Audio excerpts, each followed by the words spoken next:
Bismillahirrahmanirrahim. Assalamualaikum warahmatullahi wabarakatuh. Alhamdulillahirabbil alamin. Wa bihi nasta'inu ala umuri dunya waddin. Wassalatu wassalamu ala nabiyyina Muhammadin wa ala alihi wa sahbihi ajma'in. Amma ba'd. Jamaah kaum muslimin muslimat yang dirahmati Allah yang berbahagia. Alhamdulillah di hari ini kita bisa bertemu untuk menjalankan ibadah Ramadan insyaallah, yang dimana ibadah Ramadan itu adalah bulan yang penuh barokah, bulan yang penuh maghfirah, penuh rahmat bagi kita semuanya. Maka kita pantas bersyukur kepada Allah Subhanahu wa taala di mana kita bisa dipertemukan di bulan yang mulia ini. Mudah-mudahan bulan ini menjadi bulan kita bersama, bulan yang memiliki derajat yang tinggi bagi kita bersama.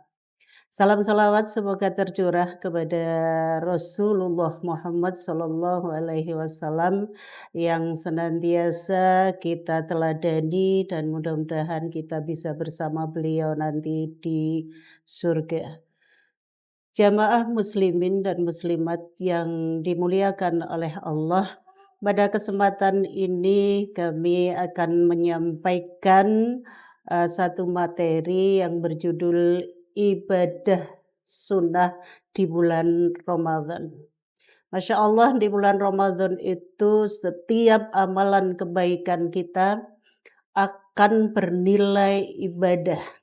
Satu kebaikan dinilai 10 kali lipat kebaikan oleh Allah Subhanahu wa taala. Kita tidak hanya menjalankan ibadah wajib puasa saja, tetapi banyak ibadah-ibadah yang lain yang harus kita kerjakan demi mendapatkan kemuliaan, demi mendapatkan pahala yang berlipat ganda. Di antaranya adalah ibadah-ibadah sunnah yang dilipat gandakan oleh Allah pahalanya, antara lain satu adalah ibadah sholat sunnah. Bapak Ibu yang kami hormati, yang dimuliakan oleh Allah, ibadah sholat sunnah di bulan Ramadan itu banyak macamnya. Di antaranya yang sudah pasti kita kerjakan adalah sholat tarawih. Sholat tarawih dilaksanakan setelah sholat isya dengan jumlah rakaat 8 sampai 20 rakaat. Dan itu mestinya harus kita laksanakan dengan sebaik-baiknya. Hadis Nabi menjelaskan man qoma ramadhana imanan wahtisaban ghufira lahu ma taqaddama min dzambih. Barang siapa yang mendirikan sholat di malam-malam Ramadan, maka dengan penuh iman dan ikhlas hanya mencari ridha Allah, maka akan diampuni segala dosa-dosanya yang terdahulu. Maka penting bagi kita untuk memprioritaskan waktu kita di malam-malam kita dengan selalu melaksanakan ibadah sholat tarawih. Kemudian sholat sunnah yang kedua adalah sholat witir, di mana sholat witir itu dilakukan di akhir atau penutup sholat sunnah lainnya. Jumlah rakaatnya adalah ganjil ya, jadi bisa 1, 3, 5, itu adalah sholat witir, di mana sholat witir yang kita lakukan adalah pahala yang berlipat bagi kita semuanya. Kemudian ada sholat tahajud, di mana sholat tahajud itu dilaksanakan di sepertiga malam. Sesuai tadi dengan hadis Rasulullah, barang siapa yang mendirikan sholat malam, maka pahalanya akan berlipat bahkan dilipat kalikan, dilipat gandakan kali 10 sampai 70 kali lipat pahala. Masya Allah, kita akan merasa sangat rugi jika kita tidak bisa melaksanakan kesunahan-kesunahan tersebut. Kemudian di siang harinya ada sholat sunnah duha. Insya Allah Bapak Ibu jamaah rahimakumullah sudah terbiasa menjalankan sholat sunnah pagi hari, yaitu sholat duha. Yang sholat duha itu untuk memperlancar rezeki. Jadi Masya Allah ketika kita berpuasa kemudian menjalankan sholat sunnah duha, insya Allah Allah akan memperlancar rizki kita, baik rizki berupa materi, berupa kesehatan, umur panjang, itu bagian dari rizki. Maka Bapak Ibu rahimakumullah, mari kita bersama-sama untuk senantiasa merutinkan ibadah-ibadah sunnah, utamanya di sholat sunnah di bulan Ramadan ini. Harapan kita di akhir Ramadan dengan kita merutinkan ibadah sholat sunnah ini bisa menjadi orang-orang yang bertakwa.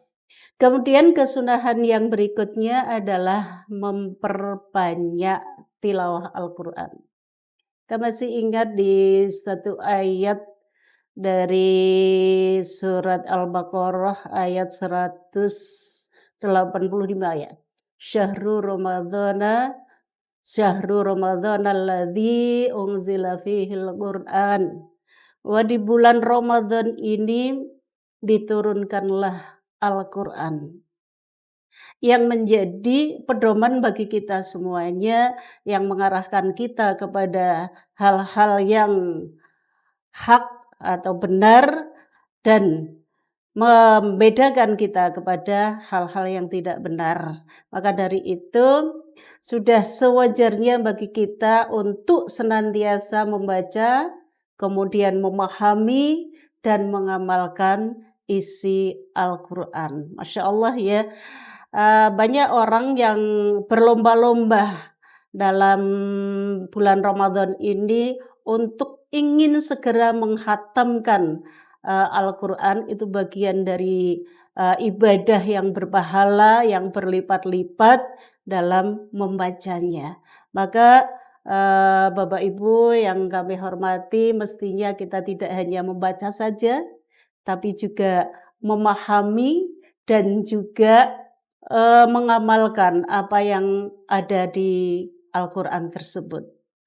Nah, tilawah itu bagian ibadah sunnah yang ada di bulan Ramadan.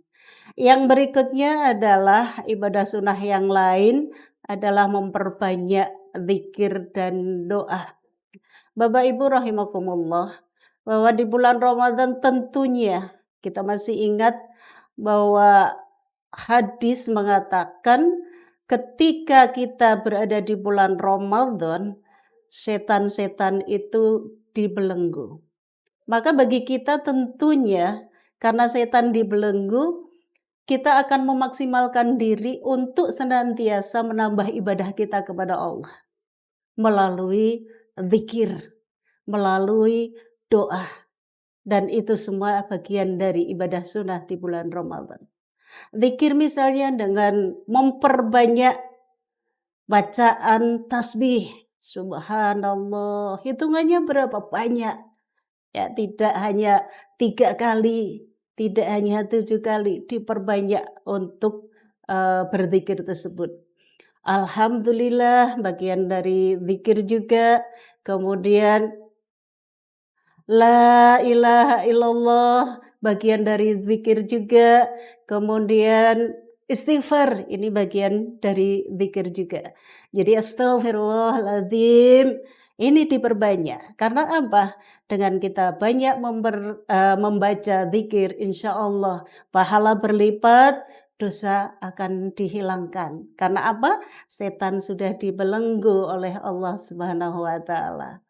Jadi, mari kita bersama-sama untuk memperbanyak ibadah-ibadah sunnah kita yang tadi sudah saya sampaikan, ada sholat sunnah, kemudian memperbanyak tilawah.